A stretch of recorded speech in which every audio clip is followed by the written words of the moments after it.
कि लम्हों ने खता की, सदियों ने सजा पाई। एक बार केजरीवाल पर भरोसा किया और 10 साल उसका आपने भुगतान किया है। अरविंद केजरीवाल जी, आज अगर आप दिल्ली की गली गली में जाओगे तो लोग एक ही कहते हैं, अरविंद केजरीवाल भ्रष्टाचारियों के यार हैं और दिल्ली के गुनाहगार हैं। इस गुनाहगार को अब माफ नहीं करेंगे, अब साफ ही करेंगे। यहां से साफ करेंगे, सत्ता से बाहर करेंगे। एक बात ये करते थे, स्वास्थ्य और शिक्षा के मॉडल की बात करते थे। इनके स्वास्थ्य और शिक्षा के मॉडल पर मैं कुछ प्रकाश आपको डालना चाहूं। आप में से कुछ लोग मोहल्ला क्लिनिक गए क्या? आजकल पशु और जानवर ही वहां पर मिलते हैं। कोई कुत्ते बाहर लेटे हैं, कोई गाय अंदर सोई, कोई कुछ और बेसहारा पशु वहां पर है। यही नहीं, इनकी दवाइयों के कारण 3 मासूमों की जान चलेगी, 16 बच्चों की जान खतरे में है।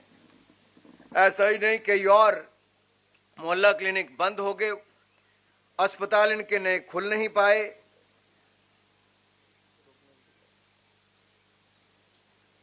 और तो और ऐसे अनेकों अगर इनके आप काम देखेंगे, बड़ी लंबी फहरिस्त यहां पर है।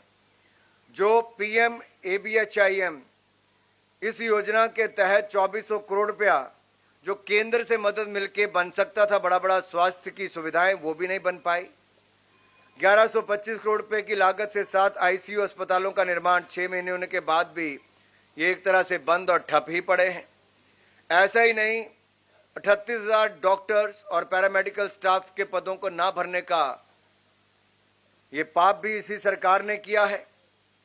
फर्जी मरीजों का रिकॉर्ड, फर्जी मेडिकल टेस्ट, ये घोटाले इसी सरकार ने किए। नकली दवाइयां देने का काम भी इसी सरकार ने किया है। और तो और अगर केंद्र ने जो दिया, केजरीवाल सरकार ने वो भी छीना है। गरीब को 10 लाख पक्के मकान देने का जो काम था, वो भी इन्होंने छीन लिया। 90,000 गरीबों को मुफ्त राशन मिलना था, राशन तो दूर, ये राशन कार्ड तक नहीं बनने दे रहे। कारण क्या है? जल जीवन मिशन को लागू नहीं किया, नहीं तो स्वच्छ पानी मिल चुका होता। आयुष्मान भारत योजना को लागू नहीं किया, नहीं तो 5 लाख का इलाज मुफ्त में मिल गया होता। वर्ल्ड क्लास इंफ्रास्ट्रक्चर में देरी इन्होंने की, क्योंकि बार बार कोर्ट की लताड़ लगने के बावजूद भी RRTS योजना हो, बेहतर मेट्रो हो, इन सबको छीनने का काम किया और चौथे फेज को भी विलंब करने का काम इन्होंने किया। तो केजरीवाल के घर में कितने लाख लाख का क्या क्या लगा, जरा उसके ऊपर प्रकाश भी एक बार जरूर डाले। और यही नहीं, जहां तक स्मोक टावर की बात है, प्रदूषण की बात, आपने देखा होगा कि कनॉट प्लेस में लगभग 23 करोड़ रुपए की लागत से जो लगा, वो 7 महीने से स्मोक टावर बंद रहा। 6 करोड़ रुपए इन्होंने अपने प्रचार प्रसार के लिए खर्च किया, लेकिन वो स्मोक टावर नहीं चला। अपनी पब्लिसिटी स्टंट तो जरूर करते रहे। ये आम आदमी पार्टी का दोगलापन यहां से नजर आता है कि जब कैप्टन अमरिंदर की कांग्रेस की सरकार पंजाब में थी तो कहते थे पंजाब की सरकार पराली जलाना नहीं रोकती तो दिल्ली में पोल्यूशन होता है। आज पंजाब में भी केजरीवाल की आम आदमी पार्टी की सरकार है, तो दिल्ली वाली सरकार आज क्यों नहीं पूछती है? भाई, कौन सी मजबूरी है?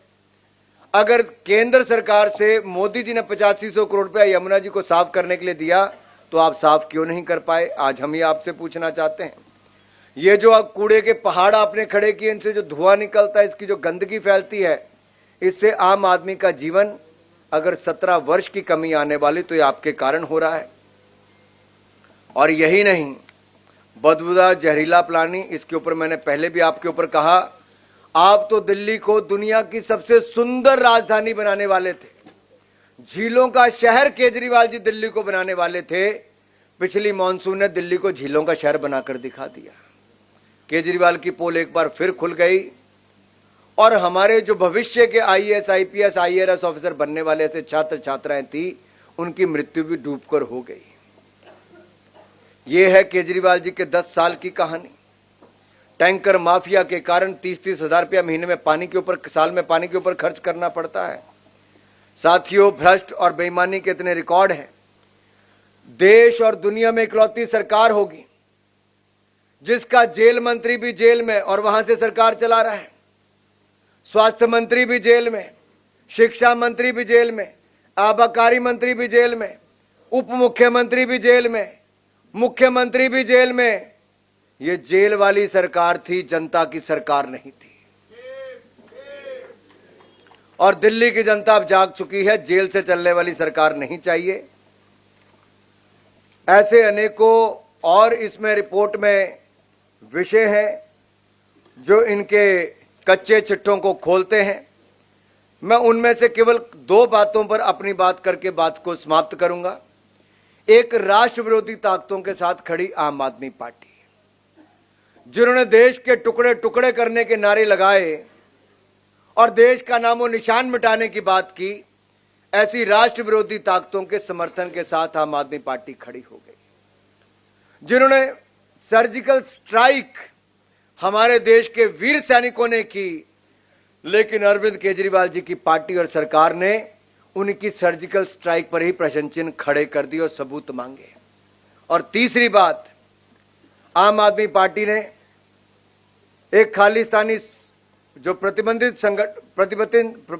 संगठन है, जो बैंड ऑर्गेनाइजेशन है खालिस्तानी संगठन सिख फॉर जस्टिस, क्या इससे $1.6 मिलियन लिए हैं? और ये मैंने नहीं कहा, ये एसएफजी के प्रमुख गुरुपतवंत सिंह पन्नू ने खुद स्वीकार किया है। और यही नहीं, इनके एक सांसद ने लंदन में जाकर एक ब्रिटिश सिख सांसद जो लगातार अलगाववादी समूहों को समर्थन देती रही, उनके साथ मुलाकात करने का काम किया।